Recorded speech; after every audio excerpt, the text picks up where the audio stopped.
ചില പിഴച്ച കക്ഷികളുടെ അങ്ങേയറ്റം മോശമായ ചോദ്യമുണ്ട്. അള്ളാഹു രാത്രിയുടെ അവസാന ഭാഗത്ത് ഇറങ്ങി വരുമെന്ന് പറഞ്ഞാൽ ഇവിടെ രാത്രിയാകുമ്പോൾ വേറെ സ്ഥലത്ത് പകലല്ലേ? ഇങ്ങനെയൊക്കെയുള്ള നോക്കൂ നിങ്ങൾ, ഒരു മുസ്ലിം ഒരിക്കലും ചോദിക്കാൻ പാടില്ലാത്ത മതനിഷേധികളുടെ ചോദ്യം. ഇവനെന്ത് വിശ്വാസമാണ് റബ്ബിൽ, അവൻ്റെ റസൂലിൽ സല്ലല്ലാഹു അലൈഹി വസല്ലമയിൽ വിശ്വസിച്ചിരിക്കുന്നത്? നിങ്ങൾ നോക്കൂ, നബി സല്ലല്ലാഹു അലൈഹി വസല്ലം പറഞ്ഞിട്ടില്ലേ, ഒരു മുസ്ലിം നിസ്കാരത്തിന് ഫാത്തിഹ ഓതിയാൽ അൽഹംദുലില്ലാഹി റബ്ബിൽ ആലമീൻ എന്ന് പറഞ്ഞാൽ അള്ളാഹു പറയും ഹമിദനി അബ്ദി, എൻ്റെ അടിമ എന്നെ സ്തുതിച്ചിരിക്കുന്നു. റഹ്മാൻ റഹീം എന്ന് പറഞ്ഞാൽ അള്ളാഹു പറയും അത്ന അലയ്യ അബ്ദി, എൻ്റെ അടിമ എന്നെ പുകഴ്ത്തിയിരിക്കുന്നു.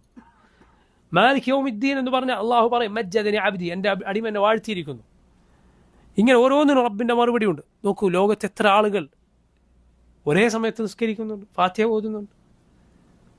ഈ ആദി തലതിരിൻ്റെ യുക്തിയും കൊണ്ട് ഖുർആനെയും സുന്നത്തിനെ സമീപിച്ചാൽ എങ്ങനെ ഉണ്ടാവും? ഇന്നല്ലാഹു അലാ കുല്ലി ഷൈഇൻ ഖദീർ, അള്ളാഹു എല്ലാത്തിനും കഴിവുള്ളവനാണ് എന്ന് വിശ്വസിക്കുന്ന, കാലം രാവും പകലുമൊക്കെ പടപ്പുകൾക്കാണ് ബാധകമാകുന്നത്, അല്ലാതെ അതിനെല്ലാം നിയന്ത്രിക്കുന്ന റബ്ബിനല്ല എന്ന് വിശ്വസിക്കുന്ന ഒരു മുഅ്മിനിന് എന്ത് പ്രയാസമാണുള്ളത് വിശ്വസിക്കാൻ? ഇതെന്തിനെ കുറിച്ച് ചോദിക്കാലോ? ഏതിനെക്കുറിച്ച് ഇത് ചോദിച്ചൂടെ?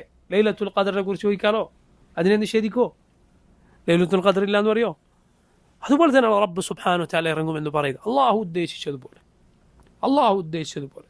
അവന് യാതൊരു തടസ്സവുമില്ല. അവൻ ഉദ്ദേശിക്കുന്നത് അവൻ പ്രവർത്തിക്കും. അവൻ ഏത് കാര്യത്തിനും കഴിവുള്ളവനാണ്.